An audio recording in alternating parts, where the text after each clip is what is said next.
रही है ये प्रस्तुति है उस पार्टी ग्राम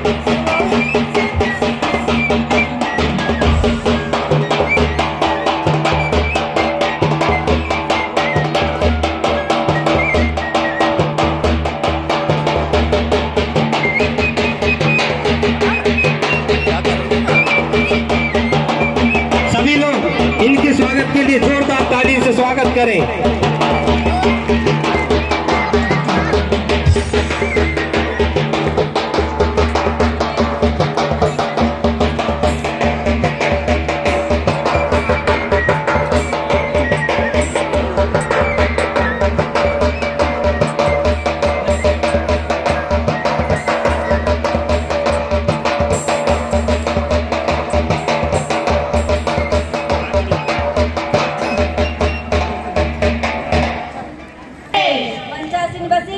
आज का पाहुना पाहुनी और दूर दूर लग आई मोरी माए बहनी सबला हमारो राम राम।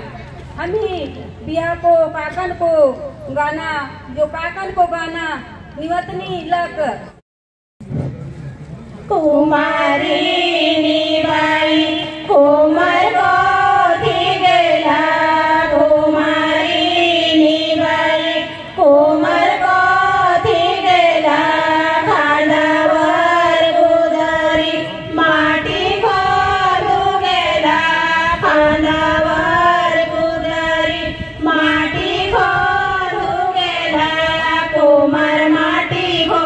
कुमार माटी खोद कुमारी छिटवा भर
नवारी की फुफाबाई दिनभर उपासी राही नाही शिवावर के काकण बांधा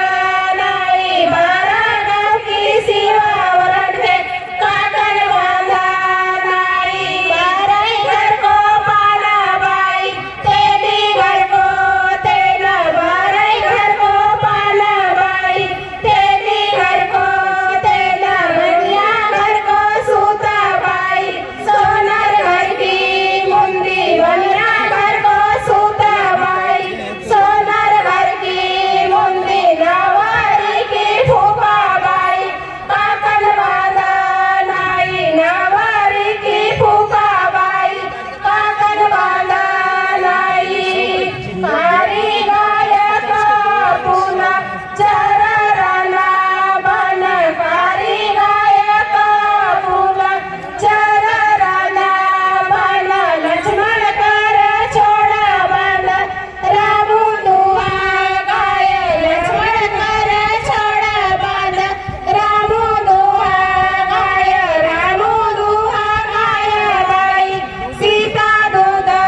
ताय रामू दुआ गाय बाई सीता दूध ताय दूध काता हिता सर्गडुआ गेला दूध काता हिता सर्वी दुआ गेला घुमुरा गाणी व सरगानी सानी स्वर्ग सोडीची तुम्ही घुमुरा गाणी व सरगानी सानी स्वर्ग सोडीची तुम्ही तो मारो ना तिनको उमा जानी वसे तू मारो ना तिनको उमा जानी वसे घड़ी भर की छुट्टी मांगो आओ नी वतनी ले लो घड़ी भर की छुट्टी मांगो आओ नी वतनी ले लो हरो कारो दय होय हमारो आओ हरो कारो दय होय हमारो आओ हमारो महल का कावड़ गया से तिहा हमारो महल का कावड़ गया से ती घड़ी भर की छुट्टी मांगो आओ नी वतनी ले लो घड़ी भर की छुट्टी मांगो आओ नी वतनी ले लो पाच काकुडवाचे रांधणू ठोकरा पाच काकुडवाचे रांधणू ठोकरा बंदुकेला डोंगारी चंदनाची डेरी बंदुकेला डोंगारी चंदनाची डेरी चंदनाची डेरी चंदनाची डेरी से